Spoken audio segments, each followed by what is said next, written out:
Welcome to the Deep Dive, your regular shortcut to getting, well, really informed. Today, we're diving into something huge, a topic so many of you asked about: how to actually win those fully funded scholarships abroad.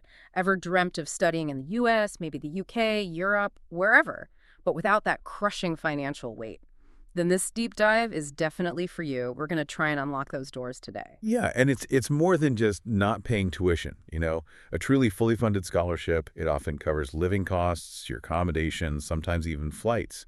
That kind of support, it just removes the money barrier completely. It frees you up, gives you the freedom to actually focus on studying, grab new opportunities, and build a global career without starting deep in debt. It's a total game changer for accessing global education, really. That's such a powerful idea. Freedom, really. Okay, so that brings us to the practical bit. With all these options out there globally, how do we even start thinking about them? Like, what are the main kinds, the main pathways for listeners? All right, it's good to get a handle on the landscape.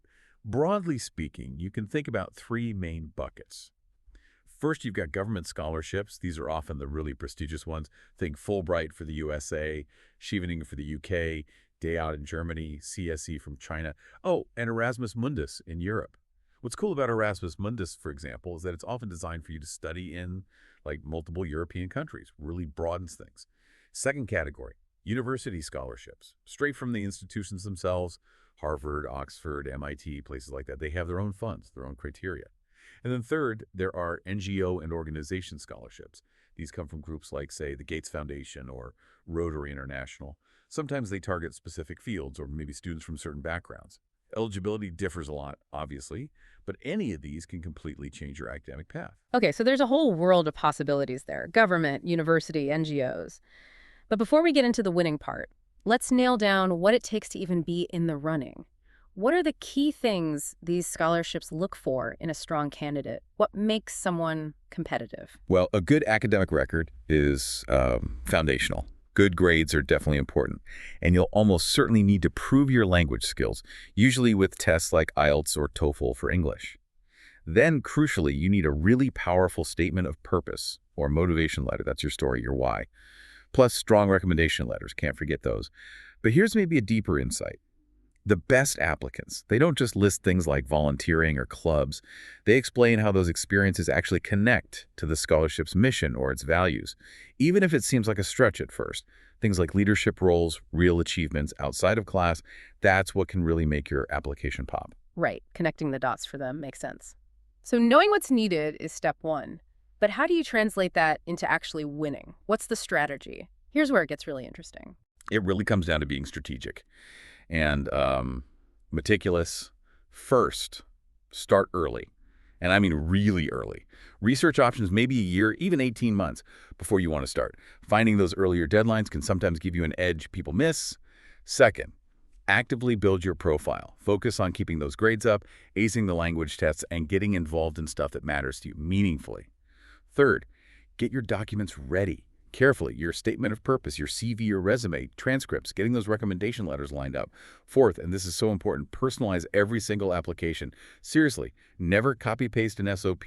Tailor it. Show that specific program why you're a great fit for them. Fifth, apply widely. Don't just pin your hopes on one dream scholarship. Diversify. And finally, prepare for interviews. If you get that far, practice. Be confident, be yourself, and really show your passion. Wow, okay. Start early, build a profile, personalize everything, apply widely. Sounds like a plan. But it's not just about doing the right things, is it? It's also about avoiding the common traps. What are the big mistakes people make? The pitfalls. Oh, absolutely. There are definite pitfalls. A huge one is waiting until the last minute. Rushed applications, they just don't shine. Another big error, sending generic motivation letters. It screams, I didn't really research your program. Instant turnoff for committees. Also, a lot of students ignore the smaller scholarships. They might seem less glamorous, maybe, but they can be way less competitive and just as helpful financially. And, just basic stuff. Maintain professional communication. Always. From the first email you send. These seem small, maybe, but these kinds of mistakes can sadly sink an otherwise strong application. Right. Don't shoot yourself in the foot with avoidable errors. Yeah, we've covered so much today, the incredible potential here, and hopefully a clearer path for you listening. Exactly. So maybe think about this as you finish listening or go about your day.